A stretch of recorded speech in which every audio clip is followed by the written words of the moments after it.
Let's see. All right. I think we're live. So Awesome. here we are.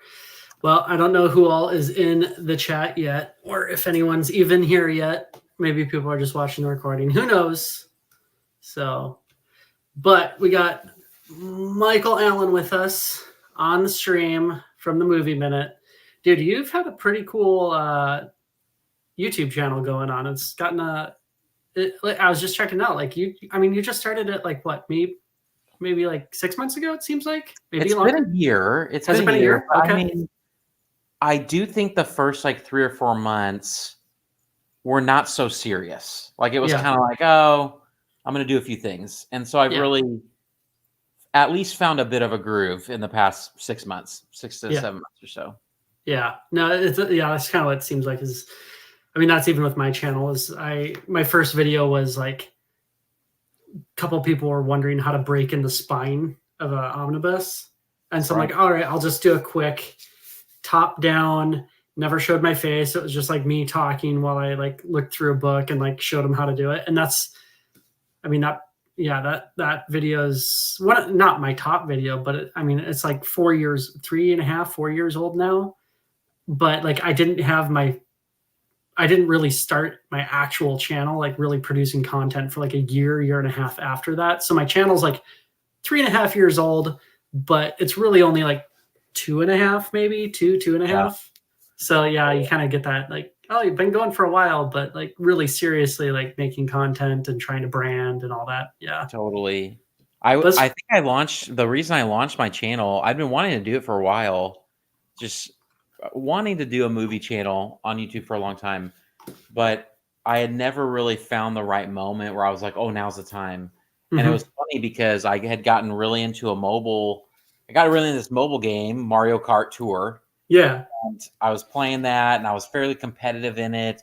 So pretty involved in that community. And then the Mario movie was coming up. And I was like, if I was ever to launch a YouTube, right now would be a great time because I have a good audience. And so they always say, I heard a lot saying, oh, your first 100 subs are hard, like difficult, like it's just a grind to get your first 100. And so I was like, well, maybe I could jumpstart this with my Mario Kart community and do the Mario movie.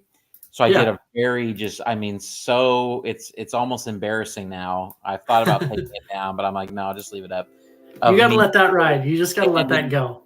Yeah, it's like I was just standing in my bedroom, like with my wall and like a few little lights up, and recorded it, and sure enough, like kicked it out to the community, and I think within like 3 or 4 days, I had over 100 subs, like really fast. Nice.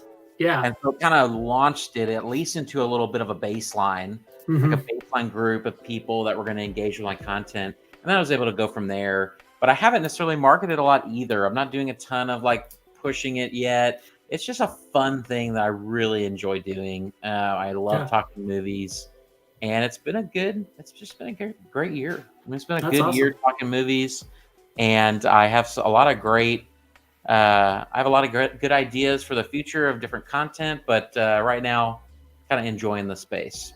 So yeah, well, I mean, it's good for you too, because I guess we'll do some qualifications. So I guess a little bit of history too. So like I'm just getting my chair around. So you and I met in film school in LA. So we're so old, man. We're old now. I know. I was just thinking about that the other day. I was like, what year was that? 2007? No, it was 9. It was 9. We were fall 09. That's right. So yeah, which doesn't feel a long time ago, but that's 15 years ago. 15 years ago this fall. Holy crap. Oh. So so we met in film school. So like it was like a capstone kind of thing. Like we didn't do 4 years. I didn't do 4 years of film school. I did comms, and then my capstone, my concentration in comms was film studies. Yep. And then I don't know how yours worked, because I was up in Seattle area and you were over in Florida. I was a radio TV film major at Cal State Fullerton in California. But then same deal, like the Los Angeles Film Study Center the reason I went there, it's mostly because like they were a semester type program, but they had great internships, right? That was the whole thing. It's like Yeah. they were like, hey, we'll get you an internship in Hollywood if you come. And so I Yeah. remember being like, well, that just seems like an easy yes. Yeah. Well, and you, like my internship, it was fine. It was like working at a asylum entertainment, like a smaller. I mean, it was decent size, but they did a bunch of like, they had 3 of the ESPN 30 for 30s.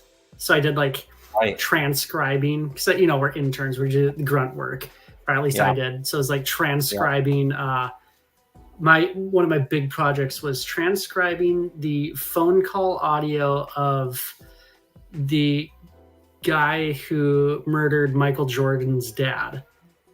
And so it was like just listening to this guy for hours on end through like the jail like recording audio. I'm like, oh my gosh, this is awful. But I did that, and then I had to do like frame by frame time cuts for like World's Wildest Vacation videos, one of those ones where people send them in and some dude like overly excitedly narrates and stuff. But then I got to shoot like spec footage for some like Barbecue Masters, I think is what it ended up turning into. So that was cool. Yeah. But awesome. But you actually had a good internship. You were doing real stuff and having some good times. It's funny. I was just talking to some friends about this the other day about how the funny thing about my internship, which we're holding it, the tension. What is it? The funny thing is like only 2 people from LAFSC interviewed for that job, and it was because big reveal. My internship was with Marvel Entertainment, Marvel Studios, but it's funny because Marvel has a bunch of subsidiaries, and so it was Marvel, but they're working with all these different studios. They're doing different projects, and so the studio was Marvel Studios with Film Roman, and that was like a small animation studio that at the time was producing a lot of Marvel's really high-end animated content. Like they were doing a kid show called Superhero Squad, which was a show I worked on, which is just really silly. I mean, it's great for 5-year-olds, like superheroes for 5-year-olds.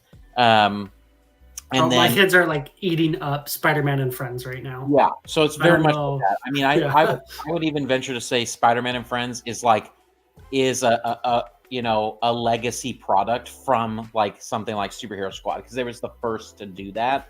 That style, the big heads and like the Funko type ish feel to it.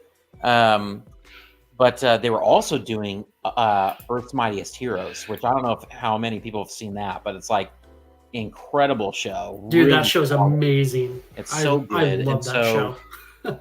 So yeah, I mean, I came in and interviewed, but very few people in our group in our semester wanted it because it was animation, and they were like, I want to do like video and all this stuff. And so I was like, but I love animation. And I remember walking into the office for my interview, and I like walked into the producer's office. Her name's Dana. And I like look at the wall, and I like looking around the wall, and she has like Batman the Animated Series posters all over with like her name on the posters. Oh my gosh. And then I like looked on the other wall, and it was like the original Ninja Turtles. And I was like, who is this lady? Like the early late 80s, early 90s. Yes. Stuff? And I'm like, this is like my childhood, like what I grew up watching. And she like came in. I'm like, did you produce these? And she's like, oh yeah, I was a producer on these shows. And I was like, and I just fanboyed the whole interview. Like I was like, oh, remember when the Joker, that? And I'm like talking about episodes like that were impactful to me. And I left that interview for the internship thinking I screwed this up royally. Yeah. Like I am not going to get this job. And sure enough, next day got the call. She was like, yeah, we want you to come and work with us. And I'm like, oh man. And I remember going in, and then she was like, we love fanboys. It's like, well, the thing is, if you have people, I mean, you look at it like, if you have people who are really passionate about the IP and really passionate about the stories and telling a story and having stories affect people, like you're talking about how like they affected you, like that's like, you can teach skill. you can teach that all day. You can teach how to shoot a camera. You can teach how to, animate. And I mean, there's definitely like, you like when you get that high up, you got to have that factor too, like some of that natural talent. But you can teach a lot of that too. Oh, But having that passion for storytelling and telling stories about things like Batman or Spider-Man or whatever studio you're working with or show you're working on, having that passion, you can't really teach that. Like you can get ingrained in it and know it, but if you're not passionate about it, it's not going to show.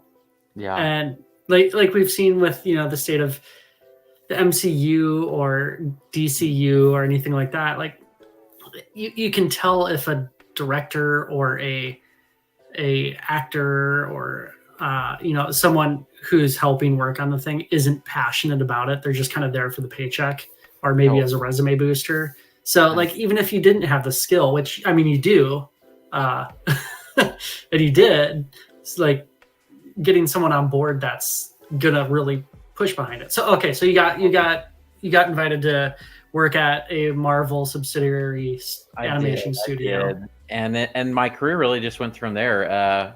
What's up, T Hodgins? Looks like we got T Hodgins in the chat. Yeah, nice. What's going on? Good welcome. to see you. Thanks for joining us. Awesome.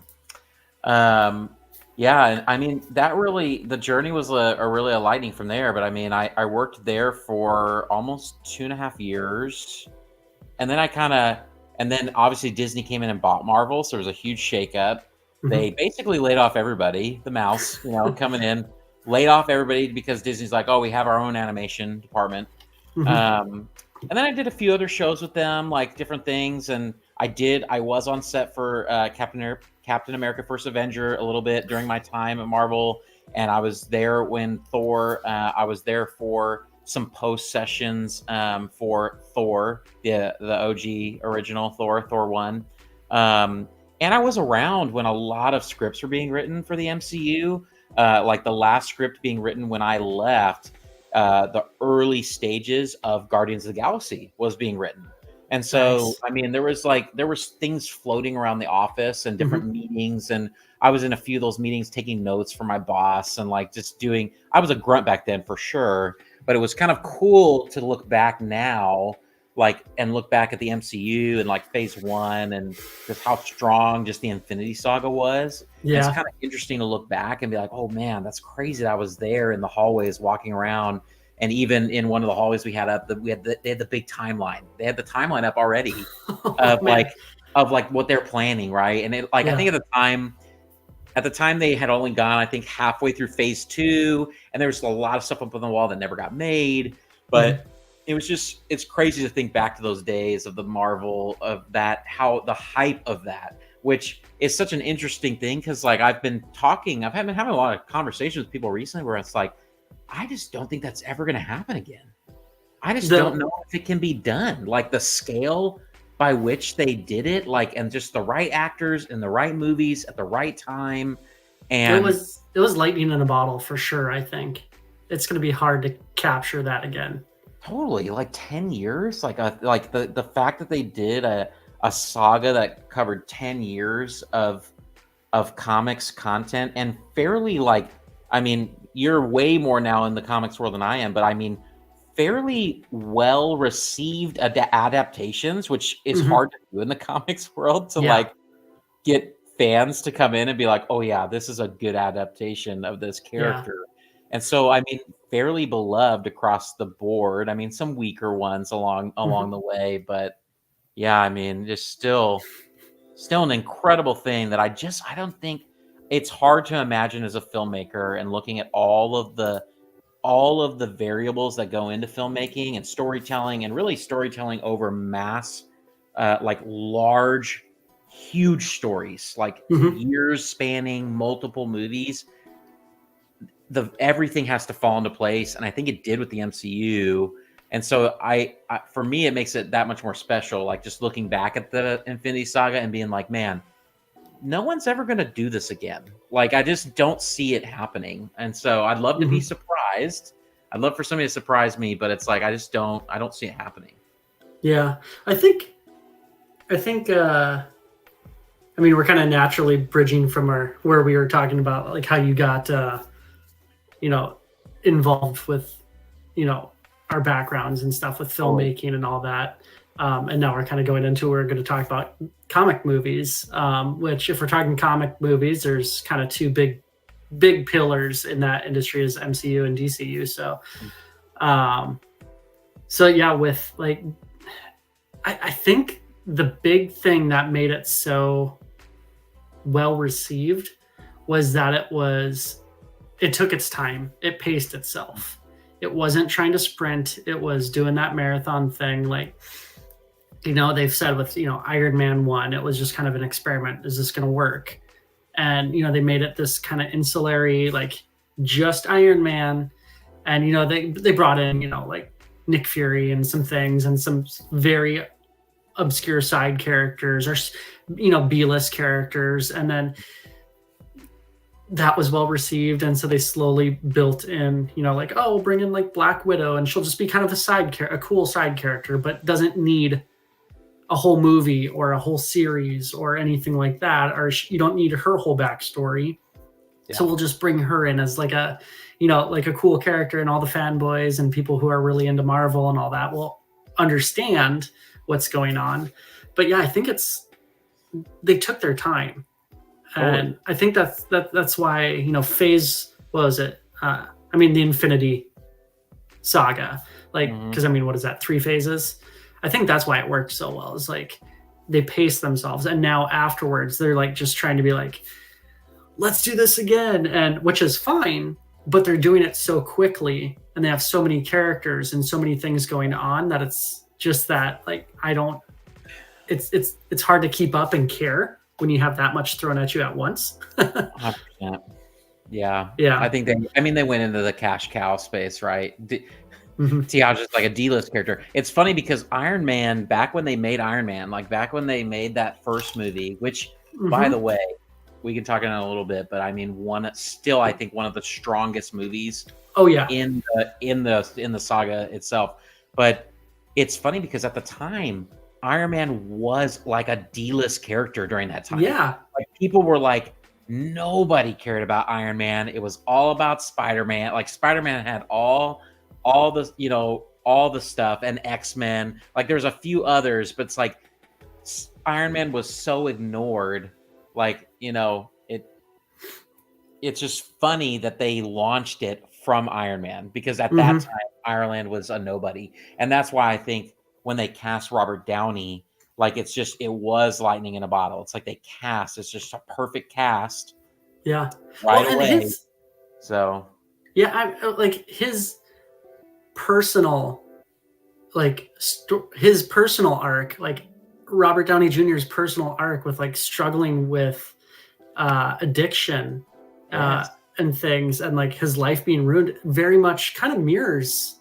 I mean, he's obviously not like a billionaire philanthropist, super genius, but he's a pretty smart guy, and obviously he's rich, but like he's got the similar wit, and he has that background that he can really tap into of addiction that I think really kind of is the foundation of that character. So it's cool, like they got someone who really mirrors that character, and they played it safe. His performance. I mean that's the thing, right? It's like that's probably part of why that character was so relatable and so like everyone connected so well with him. It's because he basically lived a lot of that, and so it's like he's bringing a lot of his own life experience into the role. So I totally agree. Like I loved that movie. I loved it. Yeah, I think, man, it was so good. Well, like you're saying, he's like a D-list. So it was kind of like, D-list character. But so it was kind of them playing it safe. Like, hey, we're taking a character no one really cares about, at least right now. Like the vast majority of even comic nerds care about. They don't, but it's a very kind of grounded, realistic, like, okay, you just make him a super genius, tons of money. And, you know, he makes like mech armor, basically, which is the only real big suspension of, you know, belief or disbelief is, you know, that he can make these types of things. Otherwise, it's all very believable. Totally. So I think, and it was a safe character because no one's going to be super upset if you change him up too much. But they didn't even change him up too much, so it worked out pretty well. So true, man. Yeah, it's kind of like if they had messed up that movie, no one would have cared. Everyone would have been like, whatever. But you mess up Spider-Man, you mess up X-Men, you mess up some of those big guys back then, and you're in trouble. Or you're ruining your chance to make any future movies, because bad movie, the studios don't want to work with you anymore. So the big budgets, being able to throw money at it too, and being able to actually you go back and look at the original movies, Iron Man 1, 2. It'd be interesting to check what the Iron Man budget was. I don't even know. I'm gonna check right now. There a lot of it was just like explosions and that kind of VFX versus his suit, obviously VFX, but it's a very easy, I think, suit to do. It's not like it's metallic. I feel like that's a lot easier of a order for VFX department to do that. I think they did it for 140 million, which I'm actually surprised they gave them that much. I'm gonna be honest. Really honest. Surprised that they gave All Happy $140 million to make that movie. But yeah. Yeah. Well, I know that's one thing people struggle with like Thor 1.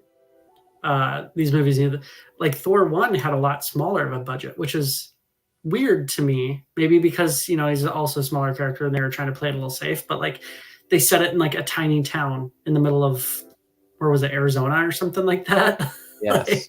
They hardly showed Asgard much at all or anything like that. And so down for that price. Yep, they kept it down. So yeah, I agree. Scarlett Johansson was a super inspired choice for that. She embodied that character. They did those little. It's like they threw in these little things, but no commitment to it. It was like, well, we'll throw this in there, and if it takes off, that's what I mean. I just think Feige, he really did some inspired producing back then. I think he was firing on all cylinders as a producer and made some really smart choices and was like, yeah, let's bring in this guy. Let's bring in this guy. If it works out, we could have a hit on our hands. And then obviously rolled along Avengers, which just blew everybody's minds. I think that movie, I can't even say how many comic nerds and huge, Marvel fanboys I've talked to that Avengers is looked at and is this is literally felt like the comics on screen, more than any other thing. And so Joss really that was Joss, right? I think Joss Whedon did Avengers. Yeah, Whedon did Avengers 1. Yeah. And so that's quite the feat to do that. And I still, that's such a great movie, and it has so many moments that you're like, this feels like it was pulled from a comic book frame.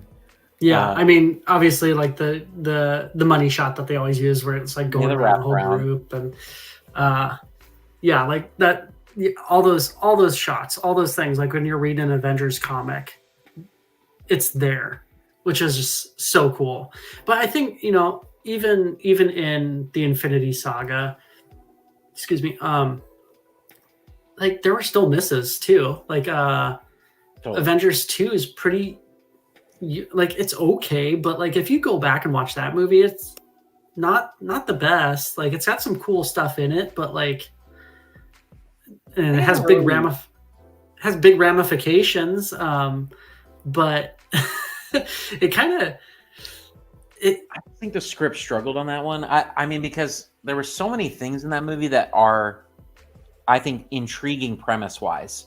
The idea of raising a city up and then turning it into a meteor, that's a really freaking awesome idea. Yeah.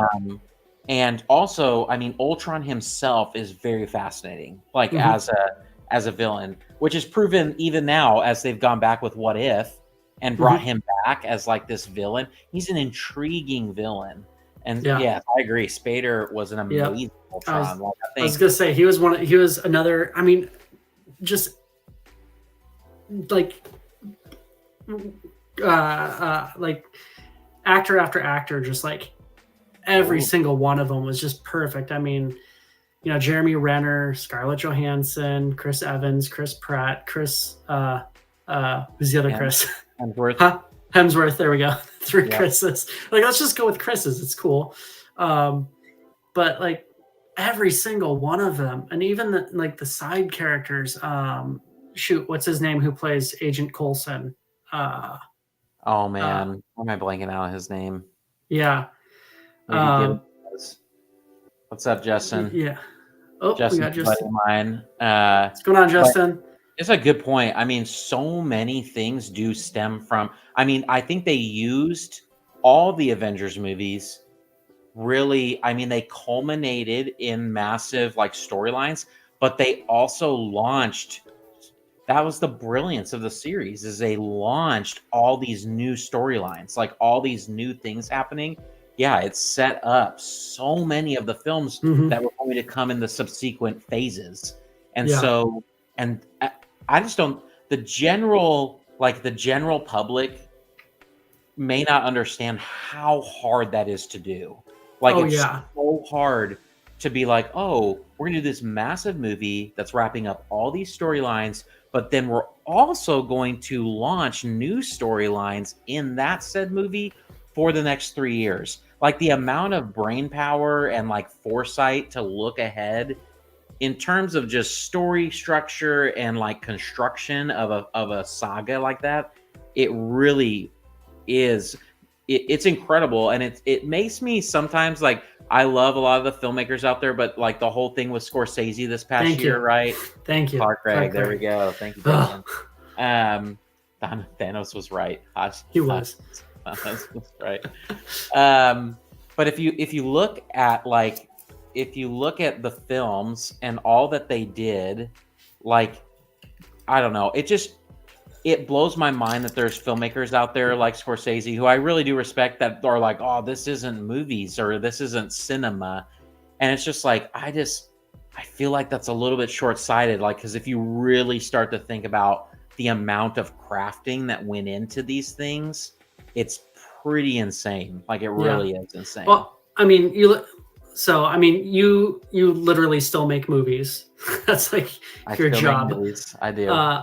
So, like, you know how difficult it is just to craft a single one movie, short story, feature length, whatever. You know how difficult it is just to craft a solid narrative for one single contained movie. You look at then, okay, we're going to do a trilogy. That's pretty stinking dicey. I mean, you look at, House of Mouse, they own, Lucasfilm. And you look at, like the Ray trilogy, whatever you want to call it, episodes 7, 8, 9. Saga, they're calling it now. Yeah, the end of it. Like, you look at that and it's like, well, I mean, there's really cool parts of it. There's really good. I mean, people argue all day, every day for their lives about, whether those are good or terrible or whatever.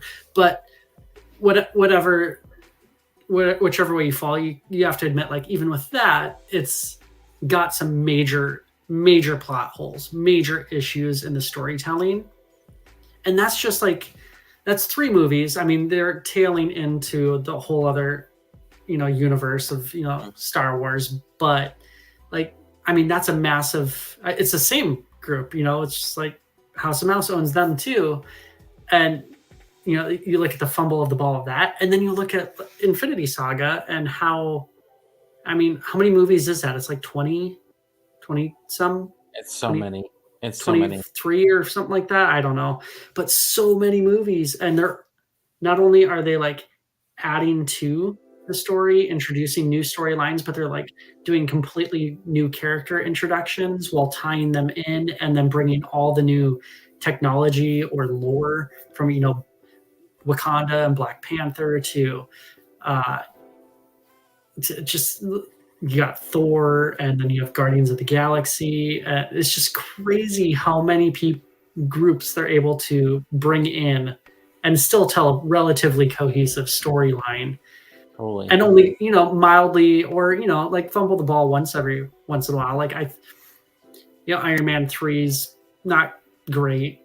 Thor 2's not great. Like I think Thor 2's gets panned pretty hard on, and I think it's better than people say. I do think it is better than people say, actually. I just think Thor 2, I think that because the shift from Thor 1 to Thor 2 is quite a genre shift. Like it really was. Like Thor 1 was fairly lighthearted and funny, and I know just from being around in the editing bay on that whole thing is like there was a desire with that film, and you can see this too if you go back. I don't even know if you can see the old Avengers Assembled episodes that are on Disney Plus. I know that they kind of talked about this, I think, at some point, but like they really, because Thor was like this, how he spoke and like all these different things.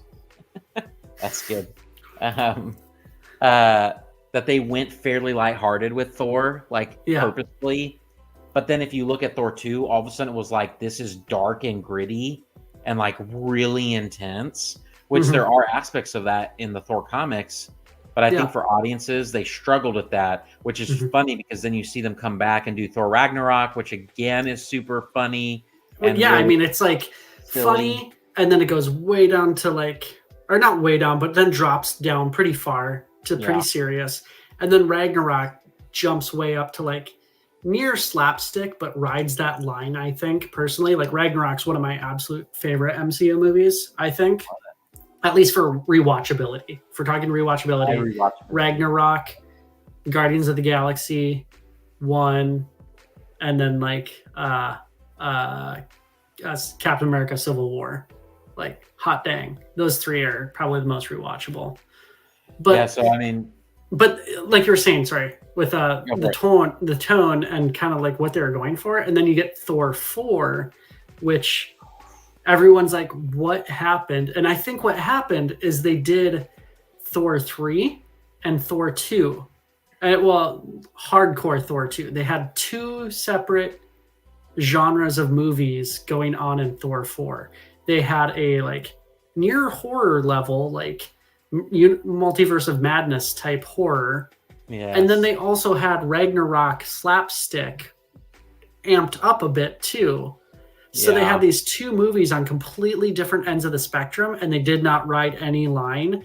And it would go from like one scene, like kids scared, thinking they're all going to be murdered. And then all of a sudden it's like, here comes Mjolnir, all jealous. And you're like, no, now's not the time for a joke. I love Taika. I love Taika so much, but I agree. I just think like the whole Gore the God Butcher storyline, the comics is so good. Like it's so good. It's an insanely good comic story. They should have just done that and then let Taika do, the Jane storyline. I think they could have been two separate movies completely. And so that's what's interesting about it. It's like they should have just had Taika do the Jane story and then gone and grabbed like some new, Inarritu or Villeneuve or somebody. Who did Multiverse? Who did Multiverse of Madness? Raimi. Get Raimi to do it. Have Raimi do God Butcher. Like that would have been pretty good. God Butcher is one of my absolute favorite Marvel storylines. Like so good. It's so good. High rereadability as well. Like that story is so good. But maybe we should just jump in, and I mean, you've already kind of mentioned a little bit. Maybe we should jump in and share like what are our favorite MCU movies, because you've kind of mentioned a few, and Justin Gibbons and Hodgins are in here saying theirs as well. So, should we jump in and drop our top 5?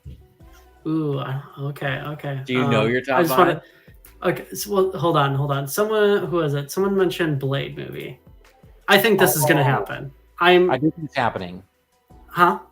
I think it's happening. Yeah, I think it's happening. It's, having some trouble, but like, they're not scared to do horror.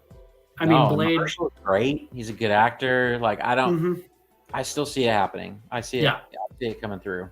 it might be delayed. There's reassessing. Hopefully, it doesn't get too deep into like development hell, but we'll see what happens. That's always an option in Hollywood. That's Mhm. always you're always afraid of that at all times, because someone could come along and make a terrible decision and just be like, I'm not sure about this. And as soon as somebody high up says, I'm not sure about this, you are in trouble. And Yep. it's not good. You don't want It that has to happen. begun. It has begun. Yeah. Okay. So let's talk our top 5. So I don't even have my list, like an actual list, but if I made a list anyways, it would just fluctuate constantly depending on my mood. So I'm very fickle like that. So okay, let's just toss one out there. One of your top 5 movies. Okay, so I think one of my top 5 is there's a lot of classics that a lot of people say, so I'm going to go with one that isn't normally mentioned as much, and I would say it's 5 right now, and that's the OG Ant-Man. That's a solid pick, dude. That is a very solid pick. And I think it's because I love Paul Rudd in that movie.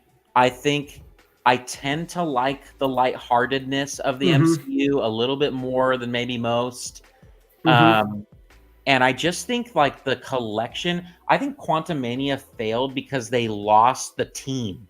Like Ant-Man was the original team of him and those weird buddies of his, like Michael Pena.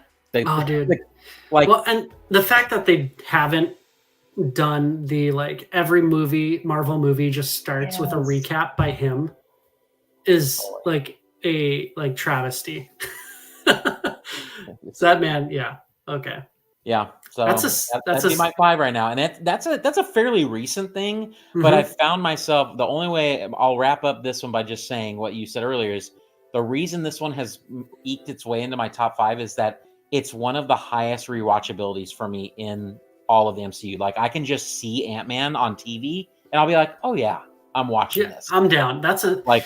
It's true. I always forget about Ant-Man, which is kind of like, I mean, fitting for him.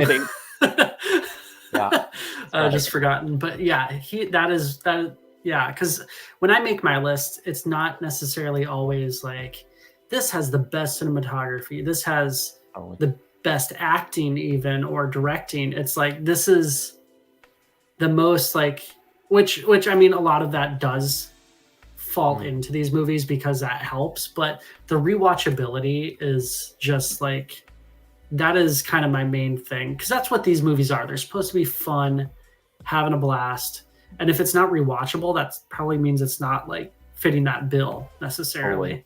Totally. So, okay, so I guess, oh man, I'm looking at the list too, just trying to like I know what my top 5, just what I'd say, but I want to make sure. I think I'd probably put Black Panther. Ooh, good choice. It did a lot of new stuff. I still listen to that soundtrack all the time. Yes, like, I friggin' love that soundtrack. Yes. Like acting on all parts of that movie were great. It was just a completely new and different like it's on Earth but like different universe. Just that what do they call it? Afrofuturism, just of Wakanda. So freaking cool. And I mean, even that movie struggled with like VFX, like rubber band man type jumping around, but still like pretty dang cool. Yeah, Wakanda Forever was also pretty good. It was just really hard to watch because he's not there, and it starts on such a downer. I think that's another thing with Black Panther is just Chadwick, like like the gravitas he brought to the role, like another perfect casting. And so, I mean, I agree with you that it's definitely up there. It's Gibbons. I knew Black Panther was in Gibbons' top 5 for sure. Ooh, yeah, I need to get some ice cream after this live But stream. That's for dude, sure. you know, the guy that did the soundtrack for Black Panther is that guy Ludwig Göransson, and he's done. That guy's on a tear right now in the composing world. He did Mandalorian, which is also highly iconic now. Oh man. So he just has that. He's really good at that futurism, really unique sounds with like weird. He uses like all these weird, like huge flutes and like weird, interesting things. And so that's a clutch pick with the soundtrack for Black Panther. Yeah, so this is why Black Panther is has one of the best villains, is because like this is when you go, okay, it's a good villain is one that you agree with their sentiment, but you disagree with how they go about doing it. Totally. Like that's why they're the bad guys, not because of what they thought or their, their theos or whatever you want to call it, but because of how they go about doing it. And I think that makes Killmonger one of the best villains out there. I would agree. And I would not be. I was really hoping that they were going to use the multiverse to bring, like my fan theory. No, I'm sidebarring, like trailing off. But you're good. My hope was that Multiverse of Madness was going to. Doctor Strange was going to travel the multiverses, and that's where Miles was going to get picked up because there was going to be an incursion event and that his universe was going to die, which is, spoiler for the comics. That's how he gets brought into the 616. And then, so Miles would be brought in. And then also I was really hoping that there would be a universe where Killmonger had grown up in Wakanda. Okay, yeah. And he was Black Panther in his universe, and his universe also had an incursion event, and he gets brought over to the 616, but he's good, and he loves all of, Black Panther T'Challa's family, but they all hate him because he's, a bad guy in their eyes. I was like, that would have been such a cool dynamic where he loves them, but they can't trust him. He's the one, that killed all the, it would have been and then have him like Shuri, she was a great Black Panther. She is, but I think that would have been such a cool dynamic. Or for her to start off, she is Black Panther and she's going, and then she, is she going to let go of the mantle and give it to Killmonger, who is like, oh man, like that would have been a really cool dynamic. Anyways. Cool. I mean, I think that fan theory is not thrown out yet. Like, I think it could still happen. It could still happen. I mean, there's been talks still of this idea of like when the Fantastic Four come in, and everyone thinks right now that because it's in the 60s and where it's on a different planet, a different Earth, that what's going to happen in that is that it's going to be a reset. And there's been a lot of talks. Justin Gibbons in the chat right now, and I were talking and just mentioning that a lot of people are saying Wolverine and Deadpool is going to be a bit of a reset for the universe as well, of like kind of resetting and getting things set up. So I do think they're getting ready for a hard reset. Whether it will be successful or not, who knows? But yeah, I hope they take their time. I hope it's a slow burn, because that is, in my opinion, the only way that they're going to be able to do this. Agreed. Just like, Agreed. Don't rush it. Take your sweet time. Right. Okay. So Black Panther. Okay. You said I'm gonna. Ant-Man. Was my first vote. My second one, and it does change a lot, but we've already mentioned it. But I think I'm gonna put it here because I do really love it, and that is Thor Ragnarok. Just because I love Taika. There's a lot of people that didn't like the movie.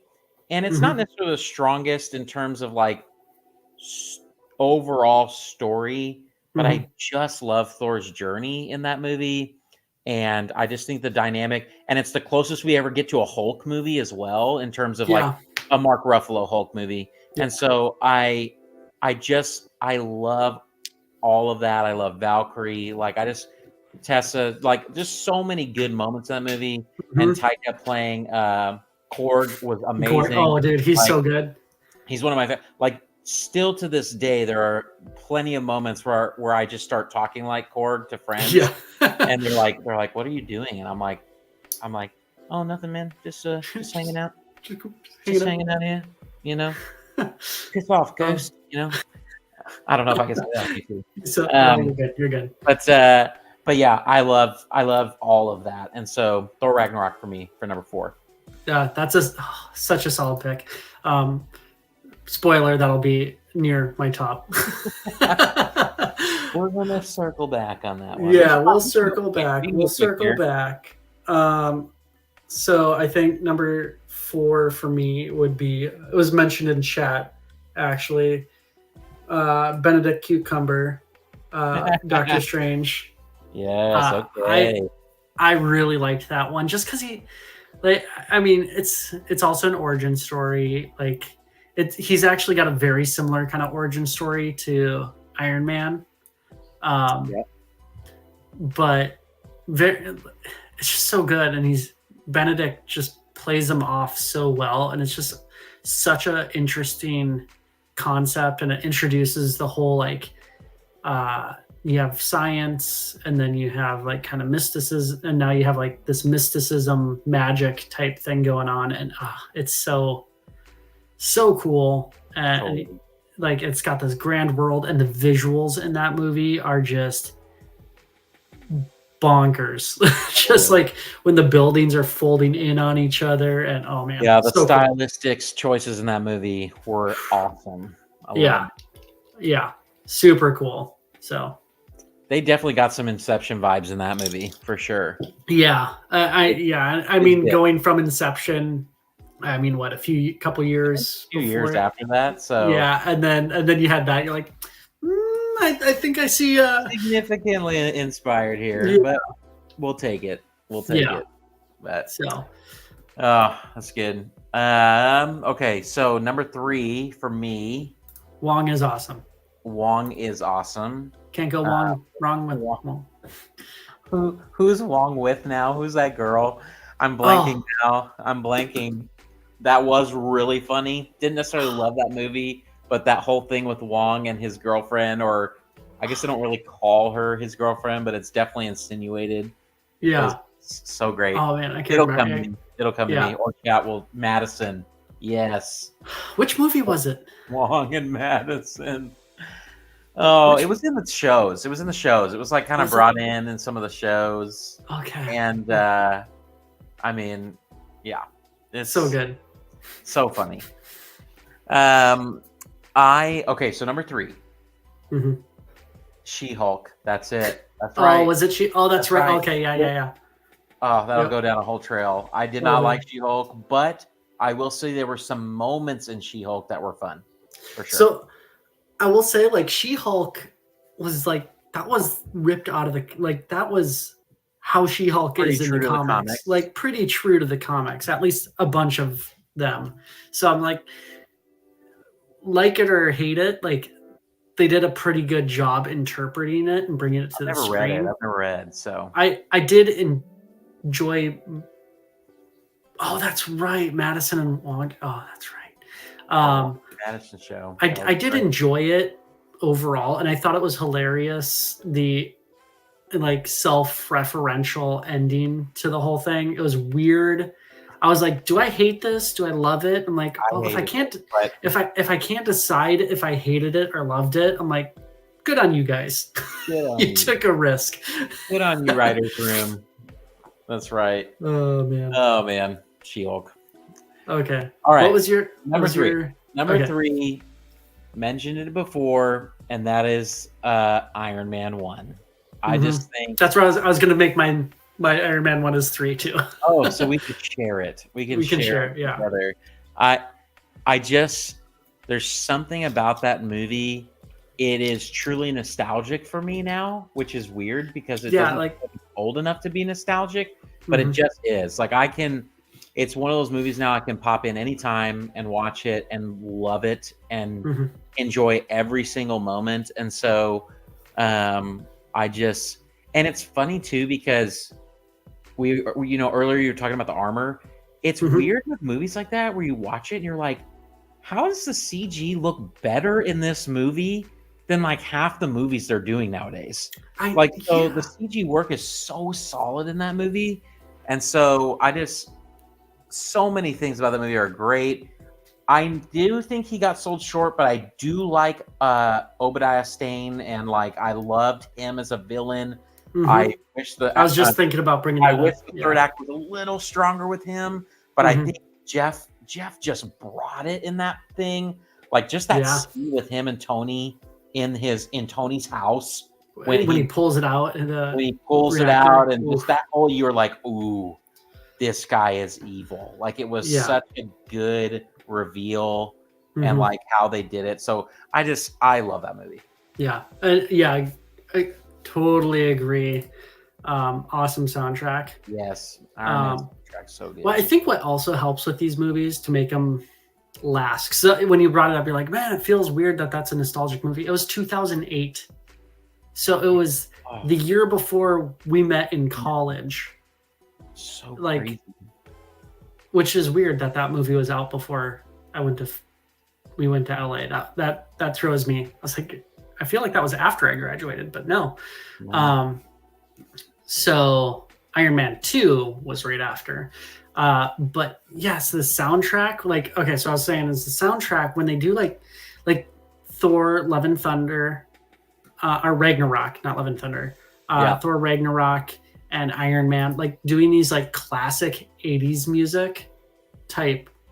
Oh, come on, really? Doing these like classic 80s or not even 80s, but just like the classics and putting them in there and letting those, like, it doesn't date your movie as much if you're using a classic like that everyone kind of loves and really drives it. So it's, I think it was so good. It's just so good. Like I remember the trailer for that movie coming out and that song kicking in. You're like, oh, okay. Yeah, I mean, so I can like good. I can like see the whole opening scene. I've seen it so many times. So like as soon as I start hearing that music, I can see the scene with the soldiers playing out. Like, yep, so good. It's awesome. So old. It's just so good. I'm the first Avenger. It's great. Oh man. Okay. So we shared Iron Man for 3. Number 2 for me is going to be very familiar, but so my 1 is going to be a shock. My number 2 is Winter Soldier. So good. Probably the best action, like just straight action of the entire saga. Like in terms of fight scenes, pacing, like that movie is just so solid and strong in every, like the script is so tight on that. Like there is not one moment, you are never bored in that movie, ever, not once. Like, and so you said Winter Soldier, right? Winter Soldier. Yeah. Okay. Soldier, yeah. I was second guessing. I was gaslighting myself over here. I was like, no. Winter Soldier. Yes. I mean, I can talk about that movie forever. And I just think it was so perfectly done. That movie was perfectly done and will go down as maybe one of the best superhero movies ever. So. Yeah. So we're talking about like what makes a good villain in a movie. And one, like, you know, spoiler, his best friend, you know, Bucky coming back and being the Winter Soldier, like that was beautiful. That was amazing. And, you know, acting and all that. And I still, one of my favorite fight scenes of all time was that knife scene, that knife fight. Oh, yes. Where like he's like dropping the knife and catching it. And like they're just doing all this like hand to hand. So cool. There's no like crazy VFX. It was all, they did that, which was like super cool. Born Ultimatum style. Just like raw fighting. Yeah. And it was so cool to see that. And then what I like, there's people who are the villains in that movie and all that, but really like it was a movie that asked a really good question, which was like that do you want safety or do you want freedom? And like, if you want a lot of safety, you can't have a lot of freedom, huh? Pretty relevant question today. Yeah. I mean, it's a relevant question all the time. Like anytime when there's like, stress in the world or whatever. And, so it asked a really good question that didn't, like that's relevant and especially at that time really hit home. Yeah. When did it come out? It was 2014. So, it was like, yeah. So people are just, it was such a good, so good. I friggin' love that one. Definitely high up there on the rewatchability too. Totally. Never trust them. Yeah. Never. Yeah, good life. Yeah. Okay. I feel like you really want us to talk about Howard the Duck. Howard the Duck. I've seen it mentioned more than a few times in here. Have you do you play the there's like the game that's like a movie frame? Have you heard about it? I'm trying to remember and you have to guess guess the movie by the movie frame. And you have 5 guesses. It's almost like Wordle but with movies. Yeah.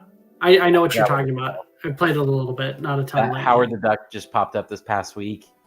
And I just thought it was hilarious that they put that on there.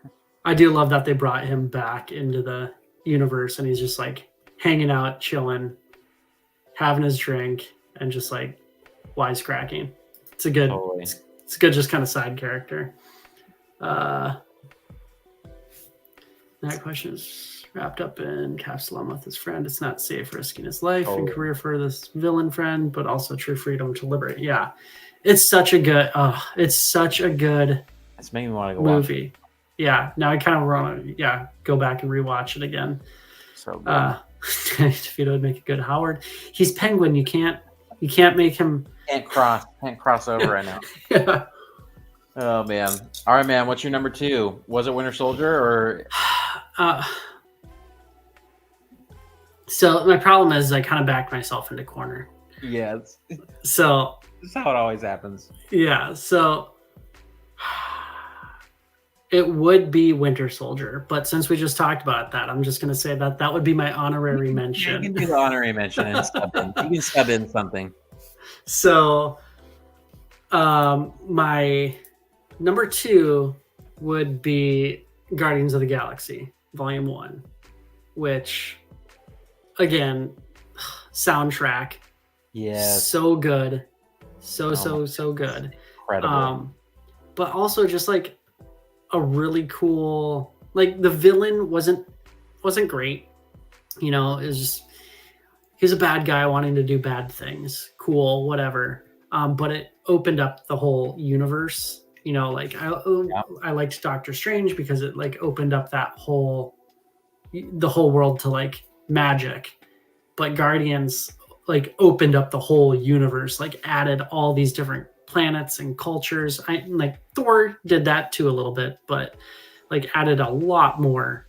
And some would say Guardians. I mean, obviously Ronan is the villain, right? Yeah. But some would say that the villain is the team trying to come together, like the opposition of this idea of this group of misfits. Like that's the antagonist in that movie.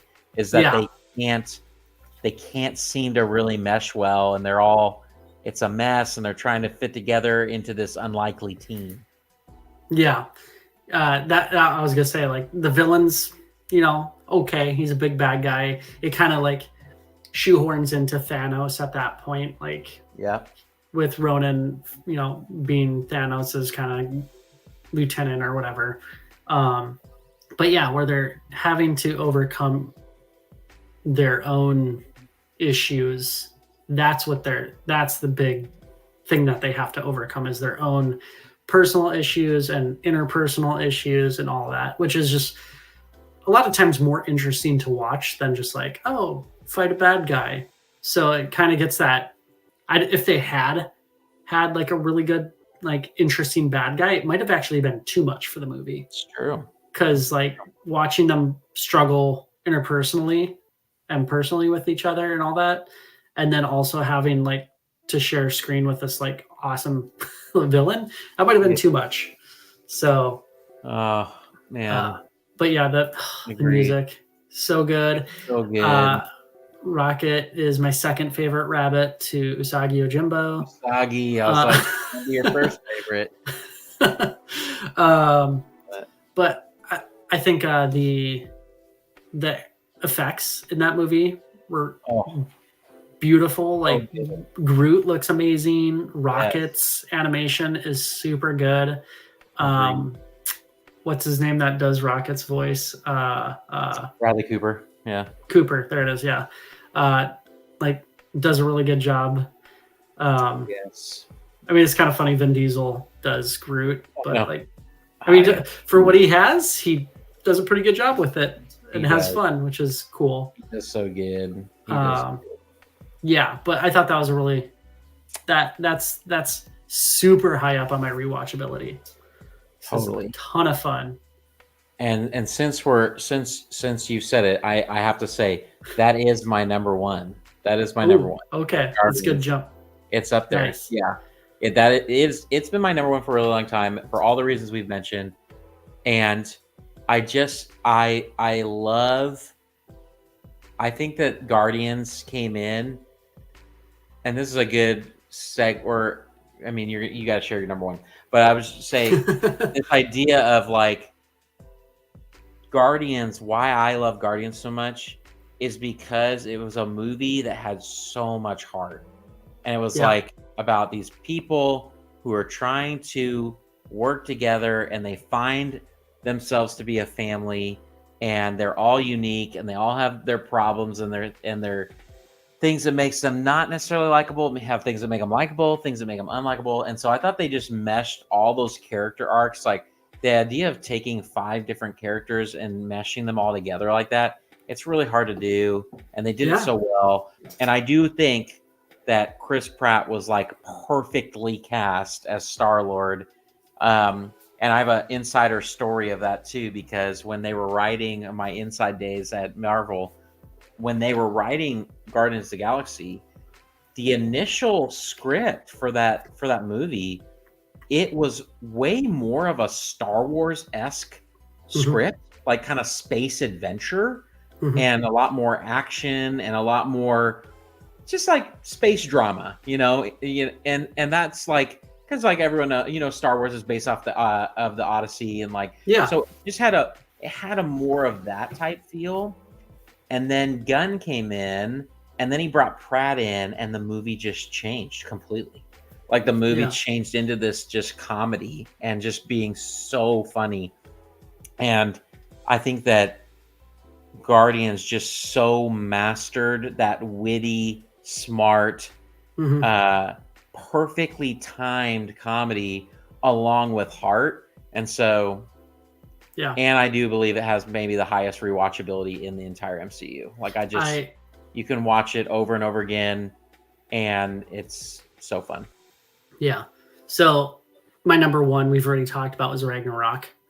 Yes. So it's so good. I have always been a sucker for like 80s music and just like ballads and neon colors. And if you go to my channel or any of my socials, like it's all like neon green and like neon and just like you like the Funkos, right? The neon the black light Funkos, like Funko guys. Which I sold off. So I traded in for in-store credit. I have like 6 Funkos left.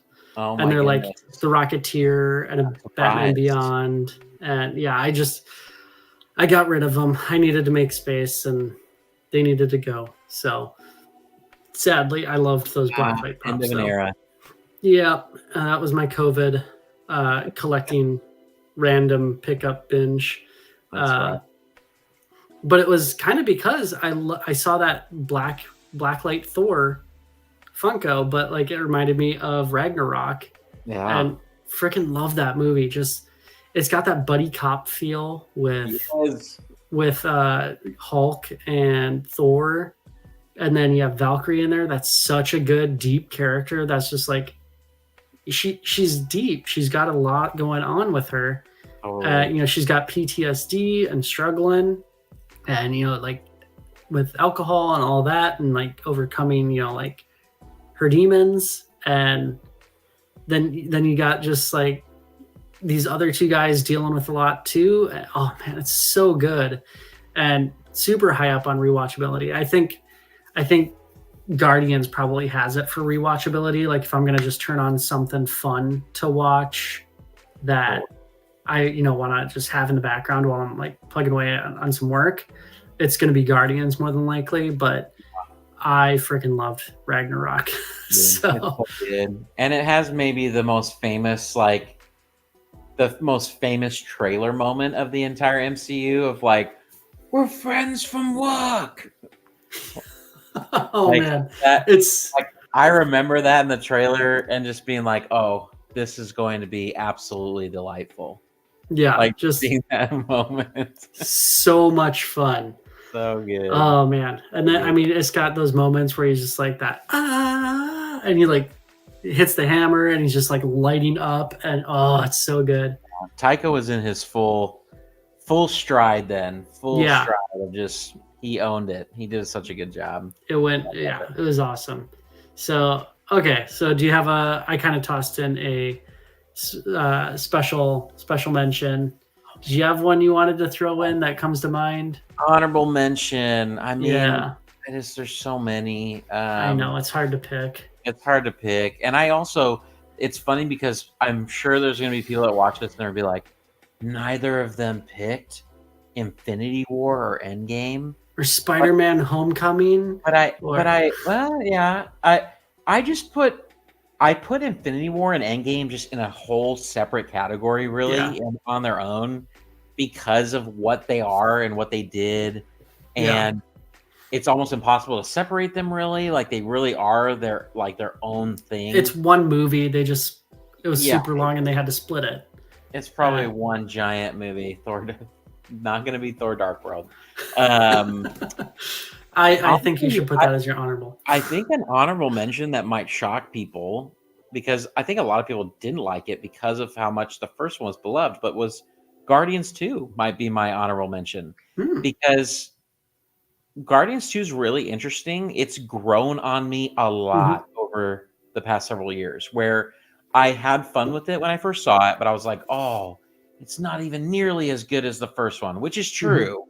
But I think that I've gone back and watched it, and I've really grown to truly love it. Like I do like it, and I like a lot of the character arcs and storylines that they went with that, because you know, just the absent father storyline and all of that going on, and then paired up with Yondu, and like that idea of that parallel storyline that they did was good. It was just so good, and I really like what is a real who was his real father? Yeah, it's like who is, and like what makes a good dad? Like because Yondu's not necessarily a great dad. Yeah, he's definitely flawed. But flawed dad. But it's like, so it's just, I liked what they did there, and it's just another one that I just enjoy the characters so much that it's something I can go back to. Hodgins saying G3 was cringy. Guardians 3, I liked it, but I actually think for me it was the weakest of the series. Like I did still enjoy it a lot. I like the other two better. Yeah. So I like off the cuff, like if someone says like list the order of Guardians in their best to worst, I would automatically go Guardians 1, 3, and then 2.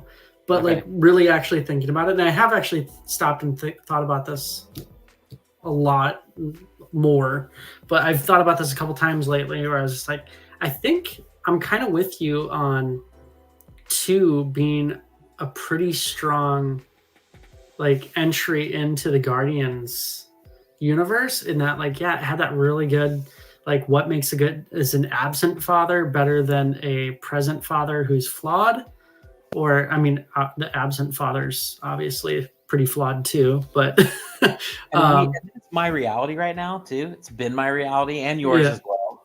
for Yeah, a little bit. Yeah, it's 10 years, right? It's like I have a Yeah. 10, 8, 6, and 3 now. And so my reality is fatherhood. It's like, Mhm. fatherhood, and how am I navigating this? Am I being a good dad most of the time? And it's like, so that probably plays heavily into my enjoyment of 2, because it Mhm. like challenges me to think about that space and just think about myself as a father. So Yeah.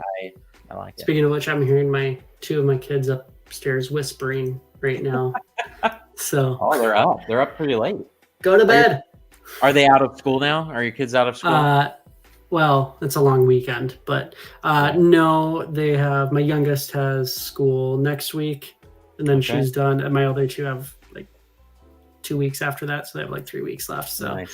Yeah, my kids have 2 more days, and then it's so weird. 2 days next week, and then they're done. So 2 days left. That's crazy.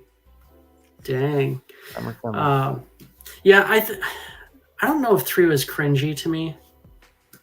Looking at Guardians 3, like I think it was a cool exploration of like Rocket.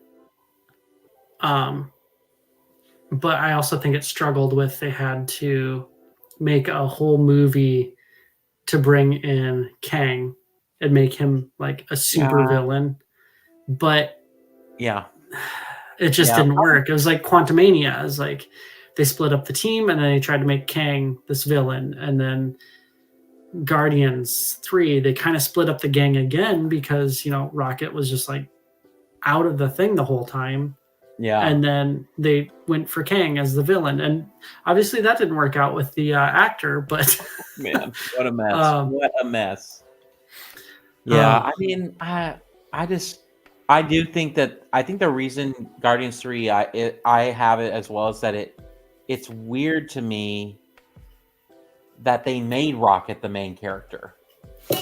Mm-hmm. That was a strange turn. Interesting. It wasn't bad. It just was a weird turn to be like, because it's almost like we ended the Guardians on this flavor of like Rocket was the true Guardian, like but that's not really what it is. It's like Star-Lord. It's the Guardian. He's the captain, and he's the main guy in 1 and 2. And then we almost like shift away from him and to Rocket for the whole time.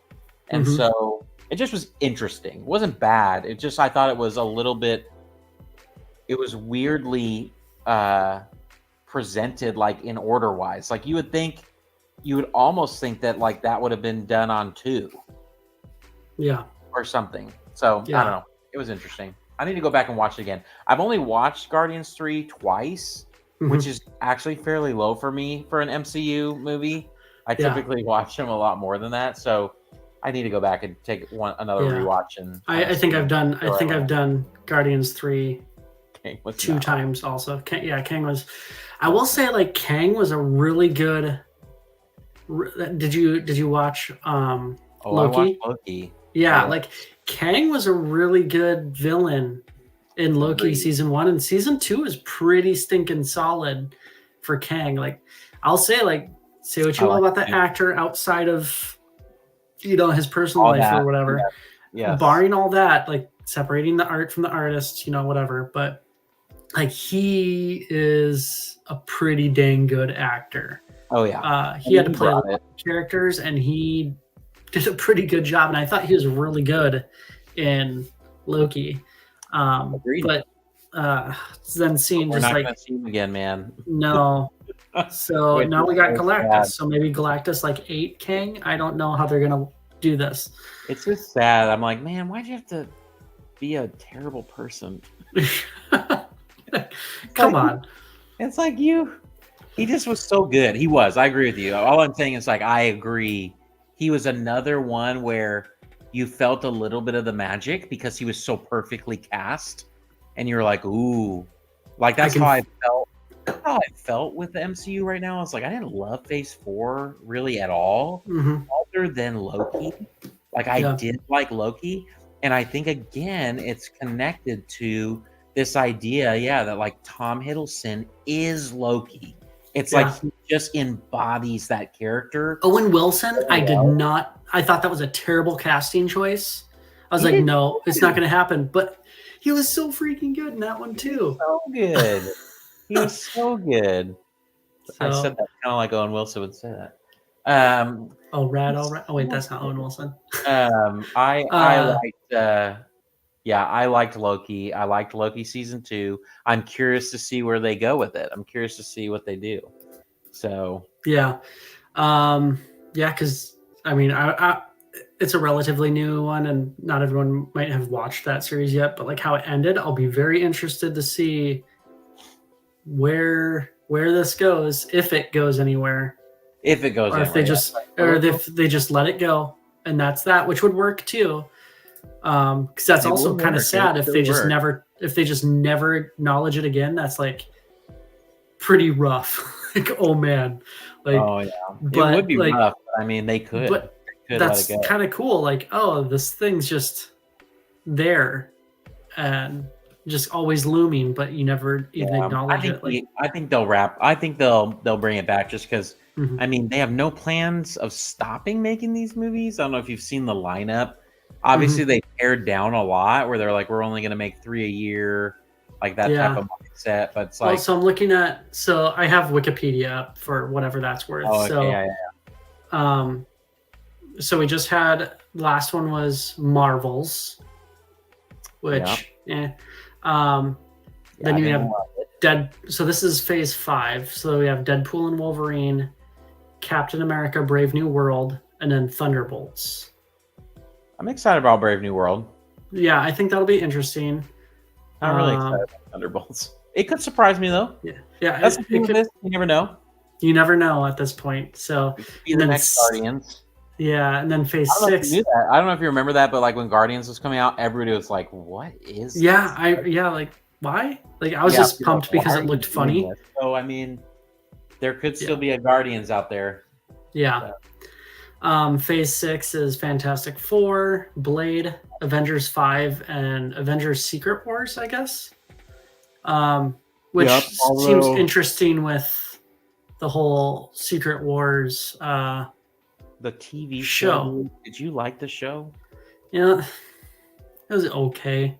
Oh, I wanted to like it more than I actually liked it, but I thought from a filmmaker, from a storyteller, filmmaker standpoint, that show was a mess. Like half the episodes, I was like, what? I was like, this doesn't make. There were so many times where I was like watching it, and I was thinking to myself, am I missing something? Like, is something off that I just am completely missing? And well, they tried to make it so like interesting and like deep and like, oh, all this interplay, and you're like, it's just kind of comes down to like they can morph and are just kind of like terrorists and are mad, and so I understand why they're mad, which is a good thing for the villain to have, is like relatability. Like I can understand that, but it's not really the super deep espionage spy twists and turns. There's no twists and turns in it. It's just kind of like Nick Fury flailing around and feeling old. Yeah, and feeling old. And I still stand which by I can relate to. I think that Nick Fury in that show didn't feel like Nick Fury. Like, yeah. Same with. Well, I will admit they did kind of play on that. Like, they did. He's not the same since he came back after the snap. But yes, they did. They did. But still, I don't know if I loved it. It I almost didn't seemed love that aspect of it. Yeah, it almost seemed like he was just kind of. I don't want to say phoning it in, but he was like distracted or something. Distracted is a great. Yeah. Distracted is a great word, I think, for Samuel L. on that role. He just felt distracted for sure. Okay, so we've talked about top 5, a couple of honorable mentions. Let's kind of wrap it with like a not on a downer, but what was the one that really absolutely missed the mark for you? Of MCU? Yeah, of the MCU. Oh, let's not do a show because shows are pretty The Pretty shows are debatable. rough. So yeah, I Yeah. mean that's hard. Okay, I already know what mine is. Okay. And I know there's people out there that disagree, and I know why they disagree, but I very much disliked. I'm just gonna go with the Infinity Saga since we've been talking about it so much. I'm just gonna stick with that. But my least favorite in that was Iron Man 3. I did not like Iron Man 3, and I think mostly because they're like, it's Iron Man 3, but really it was like they could have called the movie Tony Stark 1. Like, it wasn't, Iron Man's barely in it. It's like this deconstruction of the Iron Man character, which is intriguing to it. Like, in your head, you're like, oh, that's intriguing. That feels artsy and really interesting. That movie was so boring to me. I did not like 3. Yeah. I disliked everything they basically did in that movie. So, yeah, that's probably my lowest of the low, really. That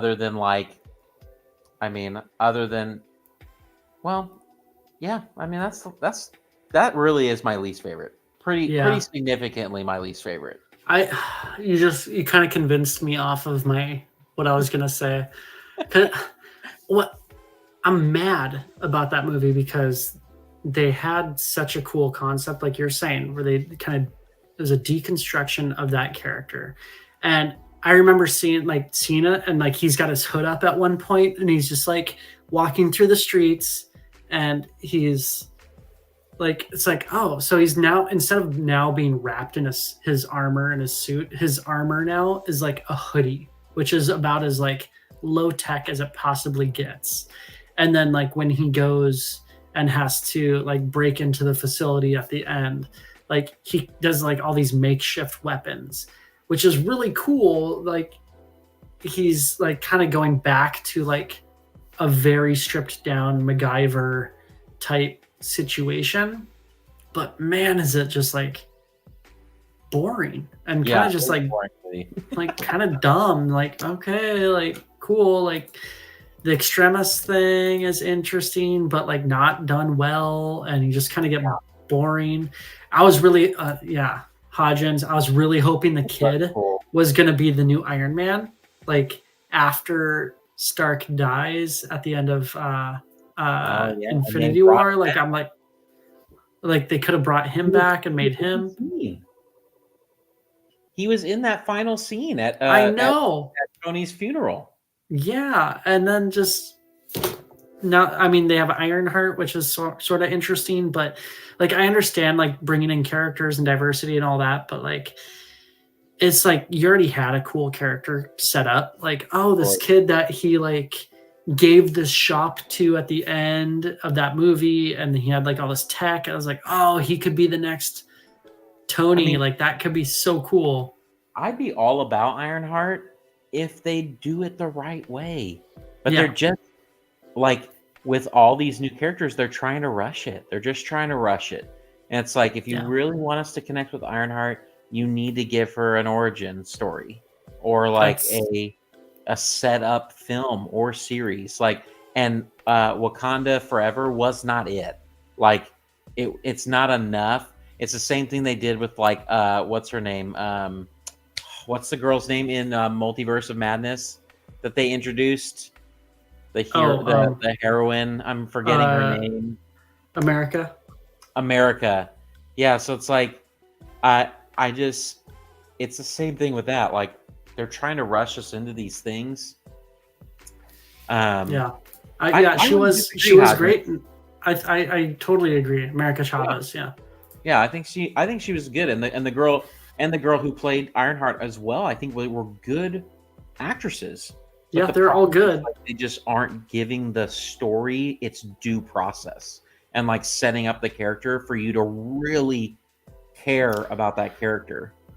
So now thinking about it, now that we've kind of thought about it, like I feel like the problem is that they're bringing the new, like introducing major new characters that are going forward, going to be a major character, major player. I think the problem is they're introducing them like the main them as in someone else's movie. Like you said about like Multiverse of Madness, they introduced America Chavez in that movie, but she's playing second string to Doctor Strange, so she doesn't have any. Everyone's there for Doctor Strange. Don't give us a bunch of America Chavez. If you want to give us a bunch of America Chavez, give her a show, an origin show, or give her an origin movie, and then bring them together, because then you have all that backstory.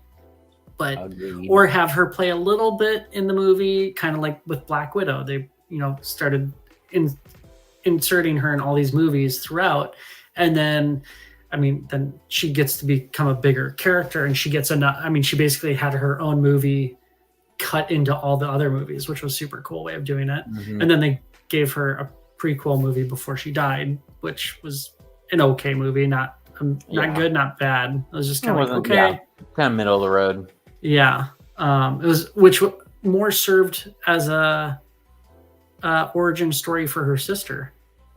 So, because I think she's going to be in. She's in Thunderbolts, I think, right? I think she's in Thunderbolts. Yeah.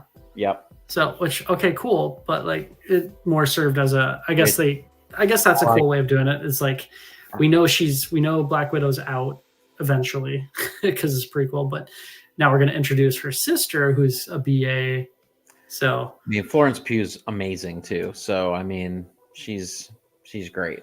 So yeah, I think that movie was, and a lot of movies, Marvel movies and DC movies even struggle with this, is the movies are great until the third act, and then it just turns into a VFX hot mess. Totally agree. So Black Widow was an awesome movie. I friggin' love that movie until the very end when they're on a giant airship and it's like they're jumping off parts through the air. I'm like, the whole point of these people is that they're not super strength, super like superheroes. They're like super spies and really good, but they're not going to be jumping from like platform to platform mid-air as everything's falling and fighting. Like that's what was so cool about like Hawkeye, is like in Avengers 2, like Age of Ultron, like that was super cool. He's like, I shouldn't be here. I have a bow and arrow. But he's doing bow and arrow things at a high skill level, but he's just doing bow and arrow things and doing his thing. And that's why we loved him, is because he's surrounded by all these like Thor god and, Hulk crazy. And then, super genius, super rich. He's the relatable guy, right? To a certain degree. And then you're like, oh, got bow and arrow, but he's like worked hard and he's super good at it. And he does his part and he like saves the kids and the families, while the big heroes are doing, fighting the big villains. So, he's no Green Arrow. No Green Arrow. Yeah.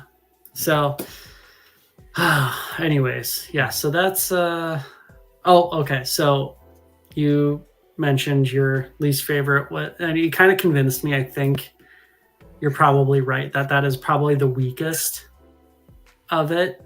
Yeah, but what's the least favorite? Probably Eternals. Ooh, I didn't want to bring that one up. Yeah, it's just. Man, it's getting a resurgence. By the way, it was just. I don't understand. Interesting concept, but like it's the whole God issue. Like that's what DC struggles with, is they're all like gods, and it's like, okay, they're all gods and they all have like unlimited power. There's no stakes anymore. Just everything's world ending. Cool. Like I'm not worried about anyone except for Batman, who could just get destroyed, but they're never gonna kill Batman. So true. But he then always survives. Yeah, but then you had like, what is it, 5-6 characters in Eternals and more. Yeah, and I just couldn't, in one movie, I couldn't keep them all, like all their story arcs straight. And then like I kind of cared about some of them, but like the acting wasn't very great anyways. And then the end, you have this giant celestial being coming out of Earth that just turns into rock and then is just there and never to be mentioned again in the entire MCU. So it's like, whoops, sorry guys, let's ignore this. Like, so I don't know. It's weird. Eternals is just funny because I think that there was a couple things about Eternals. If Eternals had been like an hour shorter, it would have been better. Which is weird because you have so many characters you had to introduce. Totally, exactly. I mean, the whole intro of that movie was almost an hour long of just all of this stuff, and it was like, who cares? They should have cut the cast in half, cut the movie down an hour, and they should have focused. There was a storyline in that movie that was great, and it was that storyline about the things that they had created. I'm forgetting their names, but they had created those creatures, you know, and he was like evolving. Yeah. And the whole aspect of him contemplating his own existence and the fact that his creator created him but hates him, that's a really fascinating like theme to explore. This idea of like the Celestials are gods. They created the Eternals. They created these other creatures, and now they hate them and they want to destroy them. Really fascinating storyline, I think, that could have been really solid, but that was one of like 7 different storylines. And so, you know, it got too crazy. I mean, I think it could have been better. Yeah. It either needed to be cut way back, like you're saying, or expanded to like 2 or 3 movies. 2 movies, for and sure. Just like they tried to ride that line. And when you try and ride that line and you don't actually achieve that, like Love and Thunder, it falls apart. Yep. So totally. Oh man. Okay. So someone mentioned us wanting to go through our favorite X-Men movies. Where was it? Man, I don't know if that's a whole other. That's a whole nother stream, my friend. Yeah, I can't find it anymore. Where did it go? Anyways, but yeah, that's a whole nother stream. But we want to do some more streams like this. Totally. Talk some movies, probably go over on your channel instead of my channel all the time. That'd be fun. So we'll do some, we were talking about like top 5 underrated movies for different genres and things like that. We could talk DC next time. Yeah, I mean, I was like, we didn't even get to talk about DC, and I am leaving a little bit for the summer for a trip, but I'd love when I get back, I'd love for us to do this again, man, for sure. And once I get my head wrapped around the tech a little bit, it's easy. We'll get you set up. Yeah, I'd love to get it over on my channel next time to just get you guys introduced over in my space. But yeah, man, thanks for this opportunity. This was fun. Yeah. So let's see. I made a little there. Yeah. So if you guys haven't, I know a bunch of people have left already, but definitely hit up Movie Minute over there, Michael. You review like you do a ton of videos and reviews. I try to do one a week. Yeah, one a week if I can, and then sometimes I throw in an extra, and I try to do. I do 2 versions of a review typically. So I'll do my long form, kind of breaking the things down, always non-spoilers over on my channel, and then I'll do my 1 minute, like the Movie Minute is keyed from that. I'll do a 60-second review and typically post it in shorts. So yeah. So you do a ton of content. You got that free tickets or whatever. You pay for that monthly subscription to the theater. So you're looking out for my Furiosa review this weekend. Should drop. Yeah, we were just talking about that before we went live. As you just saw Furiosa last night. I did. So, all right. Well, when are you leaving on your trip? A couple weeks or soon? I'll leave in 6 days for my trip. Oh, geez. So, okay. So maybe I should go see. We'll connect later in the summer. Okay, I was gonna say maybe I could see Furiosa and then we could talk Furiosa or something like that. But that'd have to be real quick. Yeah. So real quick. So, all right. Well, dude, thanks for coming and hanging out and chatting with us. And then, all of you all in the comments, Gibbons, Hodgins, definitely for chatting it up. Thank you guys. And if you're watching this after, thanks for watching. So Make sure to comment, like, subscribe, smash the bell for notifications, do all those things. But definitely head over to the Movie Minute and follow Michael, because he does some really good reviews from an actual like guy in the industry making some cool content too. So if you're interested in that, definitely hit him up. So all right, thanks for joining us, guys. Take care. Bye. Yeah. The peace. I always do the peace.